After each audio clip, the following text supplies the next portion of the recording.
दोस्तों आज की इस वीडियो में हम बात करने वाले हैं एक बीसी पॉइंट या सीएसपी हम कैसे ले सकते हैं, कैसे हम एक बैंक मित्र बन सकते हैं और उसके लिए क्या क्या प्रोसेस होने वाला है, क्या क्या डॉक्यूमेंट रिक्वायरमेंट होने वाली है, पूरा प्रोसेस मैं इस वीडियो में आपको बताने वाला हूं। कैसे हम सीएससी के थ्रू भी अपना एप्लीकेशन फॉर्म भर सकते हैं और कैसे हम लोकेशंस का पता कर सकते हैं कि किस लोकेशन के लिए अभी जो बैंक मित्र हैं वो अप्लाई किए जा सकते हैं, जो बीसी पॉइंट है वो मिल सकते हैं और किस बैंक के लिए मिल सकते हैं जो भी आपके एरिया में अवेलेबल है उस बैंक के लिए आप बीसी ले सकते हैं या नहीं ले सकते हैं, क्या क्या बैंक की रिक्वायरमेंट होने वाली है। और आप सभी को ये तो पता ही होगा कि आईआईबीएफ का एग्जाम आप सभी को देना पड़ता है। अगर आपने अभी तक आईआईबीएफ का एग्जाम नहीं दिया है तो मेरे चैनल पर आपको ऑलरेडी वीडियोस मिल जाएंगी जिसमें मैंने पूरा प्रोसेस बताया है कि कैसे आप विदाउट ट्रेनिंग और ट्रेनिंग सहित भी कैसे अपना आईआईबीएफ का एग्जाम दे सकते हैं। तो उन वीडियोस को वॉच करके आप सबसे पहले अपना आईआईबीएफ का एग्जाम दीजिए और सबसे पहले अपना आईआईबीएफ का सर्टिफिकेट बनवा लीजिए।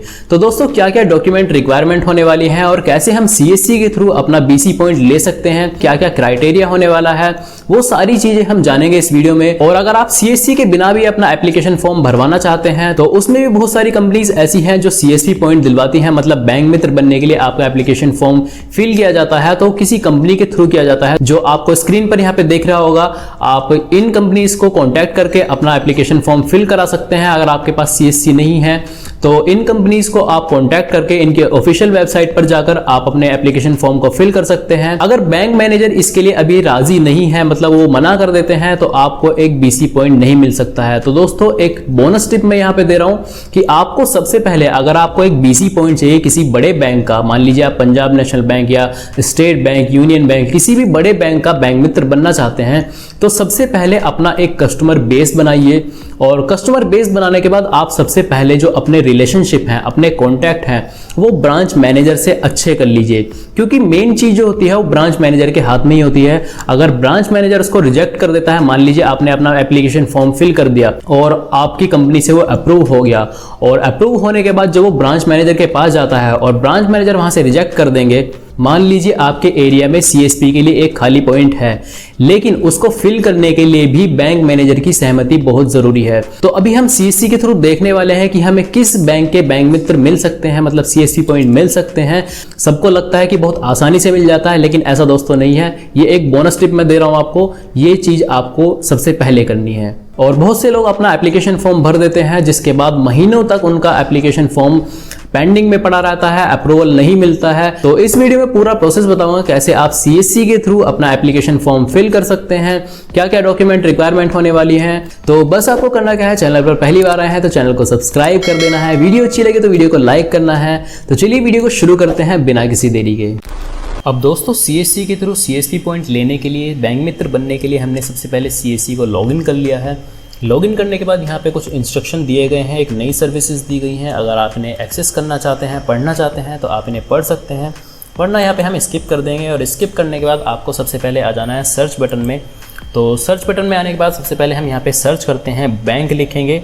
तो बैंक लिखने के बाद आपको एंटर कर देना है और एंटर करने के बाद एक नई यहाँ से विंडो ओपन हो जाएगी।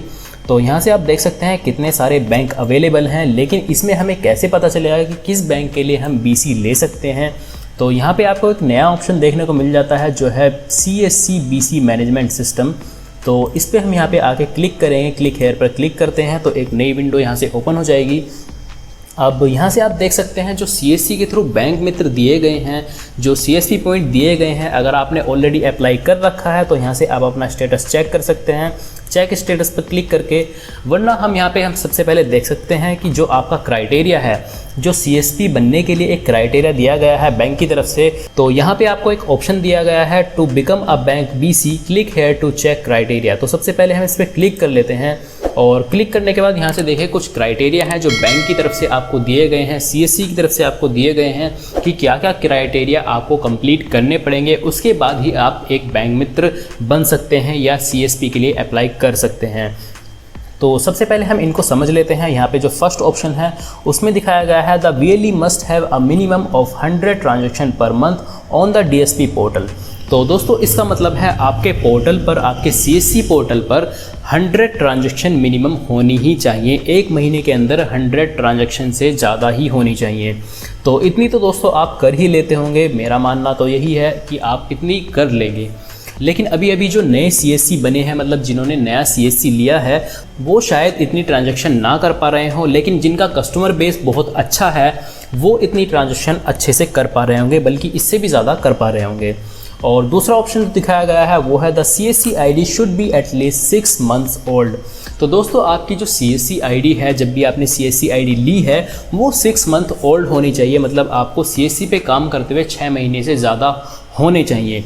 अगर आपने अभी अभी CSC लिया है तो आप CSP पॉइंट के लिए CSC के थ्रू अप्लाई नहीं कर सकते हैं। आप वो अलग से जो थर्ड पार्टी कंपनीज़ हैं, जिनका मैंने स्क्रीन पर दिखाया था कि किस किस कंपनी से आप अप्लाई करवा सकते हैं, जिनकी ऑफिशियल वेबसाइट पर जाकर आप अप्लाई कर सकते हैं, तो वो आप यहाँ से चेक कर सकते हैं। तो दोस्तों CSC के थ्रू अगर आप करना चाहते हैं तो आपकी ID 6 महीने पुरानी होनी ही चाहिए। उसके बाद एक और ऑप्शन दिखाया गया है, इसमें दिखाया गया है must have a valid police verification certificate. तो पुलिस वेरिफिकेशन सर्टिफिकेट अगर आपने अभी तक नहीं बनवाया है दोस्तों, तो आप बनवा लीजिए। उसके लिए आप अपने घर बैठे अपने मोबाइल फ़ोन से, कंप्यूटर से बहुत आसान तरीके से अप्लाई कर सकते हैं। अगर आपको नहीं पता है पुलिस वेरिफिकेशन कैसे बनाया जाता है, जिसको हम चरित्र प्रमाण पत्र बोलते हैं हिंदी में, तो पुलिस वेरिफिकेशन बनाने के लिए कैसे प्रोसेस किया जाता है उसके लिए एक सेपरेट वीडियो मैं बना दूंगा। अगर आपने अभी तक नहीं बनवाया है तो दोस्तों इसको आप बनवा लीजिए। और उसके बाद एक नया ऑप्शन दिखाया गया है जिसमें है the VLE must have an IABF certificate. ये दोस्तों मैंने ऑलरेडी आपको बता रखा है कि आपके पास IABF का सर्टिफिकेट होना चाहिए। अगर आपने अभी तक अपने IABF एग्ज़ाम के लिए अप्लाई नहीं किया है या सर्टिफिकेट के लिए अप्लाई नहीं किया है, तो आप किस तरीके से कैसे अप्लाई कर सकते हैं उसके लिए भी मैंने ऑलरेडी वीडियोस बना रखी हैं आप मेरे YouTube चैनल पर, और उसके लिंक आपको डिस्क्रिप्शन में भी मिल जाएंगे कि कैसे आप विदाउट ट्रेनिंग, और ट्रेनिंग अगर आप करना चाहते हैं IABF एग्ज़ाम के लिए तो कैसे आप अपना फॉर्म फिल कर सकते हैं, कैसे अप्लाई कर सकते हैं, कैसे आपको सर्टिफिकेट मिलता है, कैसे उसमें डॉक्यूमेंट की रिक्वायरमेंट होने वाली है, क्या क्या क्राइटेरिया है, कैसे आपका एग्ज़ाम होता है, वो सारी चीज़ें मैंने क्लियर करके फुल वीडियो बना रखी हैं। एक नहीं 3-3, 4-4 वीडियो आपको देखने को मिल जाती हैं, जिसमें पूरा प्रोसेस मैंने बताया कि कैसे आप IABF एग्ज़ाम के लिए अप्लाई कर सकते हैं। और उसके बाद एक नया ऑप्शन दिखाया गया है जिसमें है should be a minimum 10th पास और 12th pass for SBI bank and it's RBBS। तो अगर दोस्तों आप SBI बैंक का CSP लेना चाहते हैं तो दोस्तों आप 12th पास होने ही चाहिए। उससे मिनिमम जो आपकी मिनिमम क्वालिफिकेशन है वो 12th पास होनी चाहिए।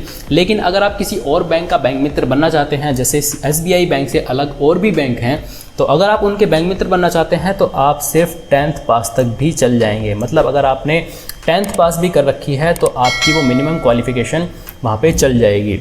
और उसके बाद एक और नया ऑप्शन है जिसमें दिखाया गया है minimum civil score of 650 and about to IDBI SBI bank and its RRBS।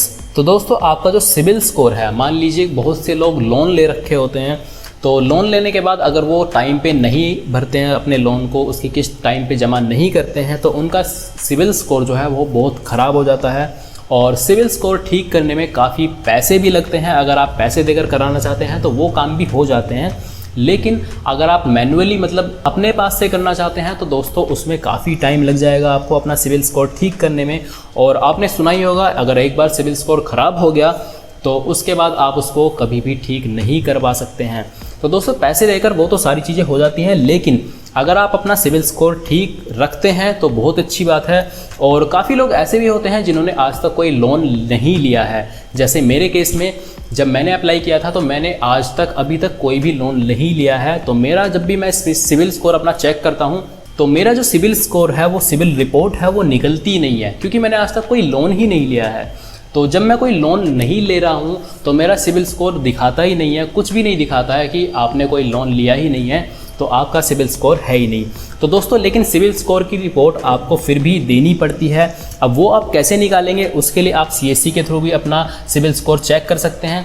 लेकिन अगर आप वहाँ देखते हैं कि अगर आपने कोई भी लोन नहीं ले रखा है और आपका सिविल स्कोर नहीं निकल रहा है, तो जिस भी कंपनी के थ्रू या जिस भी बैंक के थ्रू आप अपना CSP ले रहे हैं, उनसे आप कॉन्टैक्ट करके बता सकते हैं कि हमारा जो सिविल स्कोर है वो नहीं निकल रहा है और मेरे ऊपर कोई भी लोन नहीं है, तो मेरा सिविल रिपोर्ट यहाँ पर नहीं शो कर रहा है।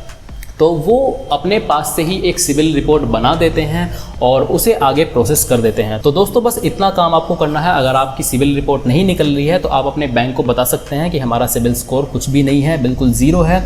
तो उसकी कोई भी रिपोर्ट नहीं निकलती है, लेकिन बैंक अपने पास से उसको बनवा देता है। तो सबसे पहले अब इसको हम क्लोज़ कर लेते हैं। क्लोज़ करने के बाद देखें हमें अप्लाई कैसे करना है। यहाँ पे आप अप्लाई के बटन पे आएंगे, तो अप्लाई के बटन पे हम क्लिक करते हैं तो एक नई विंडो यहाँ से ओपन हो जाएगी। तो सबसे पहले हम फॉर्म देख लेते हैं कि हमारा जो फॉर्म है वो कैसा होने वाला है। अब यहाँ से हम फिर से एक बार लॉगिन कर लेते हैं। तो हमने अपनी आईडी को यहाँ से लॉगिन कर लिया है। अब लॉगिन करने के बाद फिर से अप्लाई बटन पे क्लिक करेंगे। अब देखिए दोस्तों यहाँ पे किस बैंक के लिए आप अप्लाई कर सकते हैं, कौन कौन से वो ऐसे बैंक हैं जिसकी यहाँ पे लिस्ट आप चेक कर सकते हैं। जैसे यहाँ पे आपको दिखाया गया है axis bank, Indian bank, HDFC bank और पंजाब नेशनल बैंक। ये आपकी लोकेशन के हिसाब से अलग अलग भी हो सकते हैं, क्योंकि मेरी लोकेशन मेरठ की है। तो मेरठ के लोग जो भी देख रहे हैं उनके लिए ये आप अप्लाई कर सकते हैं, लेकिन अदर लोकेशन वाले उनकी लोकेशन के हिसाब से आप नए नए बैंक वहाँ पे देख सकते हैं या अलग बैंक देखने को मिल सकते हैं।